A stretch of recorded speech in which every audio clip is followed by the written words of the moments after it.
Assalamualaikum, selamat datang kembali dalam channel YouTube saya, Indah Permatasari. Untuk teman-teman yang baru datang, saya ucapkan selamat datang. Dan yang sudah lama subscribe, terima kasih banyak atas segala dukungannya.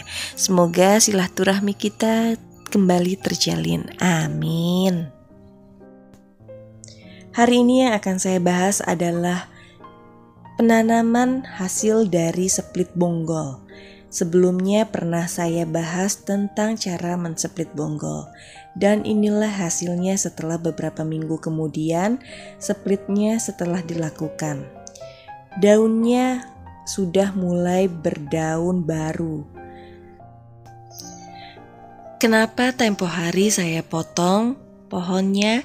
Karena jemani yang ada di hadapan saya ini tadinya itu terdiri dari satu bonggol. Biasanya kalau jemani yang hidup dari bonggol, dia akan memiliki dua rumpun. Kalau dua rumpun itu tidak cepat-cepat dipisahkan, maka daunnya tidak akan lebat atau banyak. Contohnya saja sekarang, karena sudah mulai displit dengan baik, pohonnya itu tumbuh mulai daun-daun baru yang seger-seger banget. Dan jemani ini dia identik dengan pucuknya yang berwarna merah. Jenis jemani ini hampir mirip sama sawi, cuma kayaknya dia bukan sawi ya. Mungkin dia sebagai Crisbo kalau nggak salah ya, jemani Crisbo. Nah, pohon jemani ini dia memang bukan tanaman yang bisa terkena sinar matahari langsung. Namun bukan berarti dia tidak memerlukan sinar matahari. Kalau jemani yang kurang sinar matahari, daunnya akan menjadi panjang-panjang seperti ini.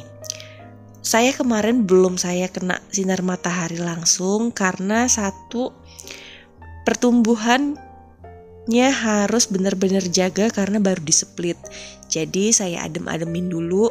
Yang penting dia bisa hidup dulu sebelum benar-benar baik pertumbuhannya.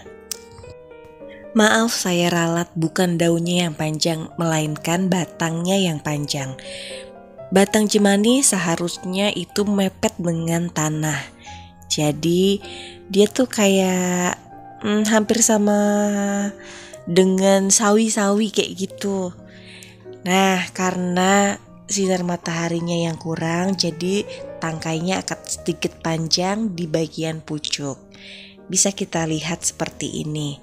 Nah, tadinya karena dia terdiri dari satu rumpun, dia lebih mepet dan daunnya itu sedikit agak miring-miring. Setelah displit beberapa minggu kemudian, ini sekitar 1 atau 2 minggu ya, ini sekitar segitu, dia daunnya mulai tumbuh dan mulai menyusun kembali atau yang bisa disebut roset.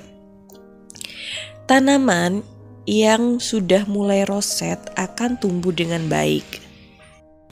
Para pecinta tanaman hias biasanya bila memilih jemani lebih menyukai bentuk yang sudah roset. Karena alasannya adalah bunga jemani atau daun jemani yang sudah tersusun berbentuk seperti bunga mawar itu lebih menarik jika terlihatnya. Kalau seperti ini sebelumnya belum terlalu cantik, makanya kita harus sabar untuk menunggu sampai roset. Nah, untuk yang pot berwarna merah ini sudah sedikit roset, namun daunnya ini ada kayak hama gitu ya. Ini sebelumnya dari penjualnya, ada kerusakan pada daunnya. Tapi gak masalah, nanti kalau memang sudah mulai tumbuh tanaman baru atau daun baru, nanti ini bisa kita potong kalau sudah mulai tersusun. Jadi jangan khawatir, pasti nanti juga bagus. Nah, kalian lihat daunnya benar-benar terawat. Warnanya yang hijau dengan alur dari serat-seratnya ini yang sedikit berserat, bisa disebut sebagai kayak kulit jeruk, atau kalau saya bilang tuh sedikit kayak sisik-sisik ya. Bila sahabat Indah menginginkan tanaman yang baik, itu nggak susah-susah banget karena sekarang sudah banyak sekali pupuk-pupuknya. Kalau pengen warnanya hijau, bisa kok kita kasih NPK. Pemberian NPK bisa dilakukan 1 bulan sekali. Tapi jangan salah, NPK tidak bisa digunakan sembarangan. Jangan berikan pupuk NPK itu di dekat dengan akar karena akan membakar daunnya. Kalau mau memberikan NPK harus di pinggiran-pinggiran pot, jadi tidak terlalu dekat dengan akar. Dan pemberian NPK itu nggak boleh terlalu banyak, jadi harus sedang-sedang saja. Bila tanaman cemani kita ini tumbuh jamur di bagian akar atau baru kita split, bisa kita gunakan obat anti jamur. Dan apabila daun cemani kita ingin mengkilat, kita bisa berikan tanaman obat pemengkilat daun.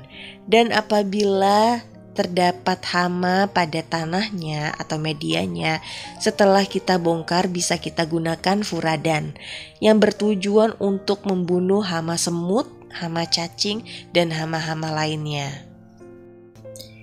Jadi pecinta tanaman hias tidak perlu khawatir lagi ketika merawat tanamannya kalau sumpamanya terkena penyakit atau tumbuh dengan tidak baik. Semuanya sudah ada obatnya di toko perlengkapan untuk menanam. Dan harganya juga gak terlalu mahal-mahal banget, masih standar. Siapa sih ya yang gak kepengen tanamannya itu tumbuh dengan baik dan tumbuh dengan subur. Tapi gak mungkin tanaman itu tumbuh dengan baik kalau misalkan kita gak rawat dengan baik pula. Jadi perawatannya mesti benar-benar ekstra bila kita memelihara jenis tanaman apapun. Harus kita berikan obat, seenggaknya vitamin untuk penyuburnya. Jadi tanaman yang kita tanam pun akan tumbuh dengan hijau. Di tahun 2008 jenis anthurium dan jenis cemani itu memiliki harga yang selangit. Kenapa harganya bisa selangit? Karena kecantikan dari daun ini itu nggak lekang oleh zaman. Bukan hanya di tahun 2008 dan sekarang ini. Namun walaupun harganya sudah tidak mahal lagi, namun tanaman ini menjadi incaran bagi para pecinta tanaman hias untuk memilikinya sebagai pemanis ruangan karena daunnya yang cantik dan bertekstur seratnya yang manis, memiliki daya pikat yang benar-benar gak bisa dibohongin bagi para pecinta tanaman hias. Jenis anthurium dan cemani itu hampir satu saudara namun memiliki banyak perbedaan. Nanti akan kita bahas antara perbedaan cemani dan hukeri atau gelombang cinta dan lain-lain. Jangan lupa untuk terus simak video-video dari saya. Nah, waktunya untuk saya undur diri. Mohon maaf bila ada kata, kesalahan, tindakan, ucapan, dan perlakuan yang kurang berkenan. Semoga dibukakan pintu maaf yang sebesar-besarnya. Dan saya juga memohon dukungannya dari para sahabat Indah untuk selalu menonton video-video dari saya, like, komen, share, dan subscribe. Jangan lupa juga untuk nyalakan loncengnya agar tidak tertinggal dari video-video saya selanjutnya.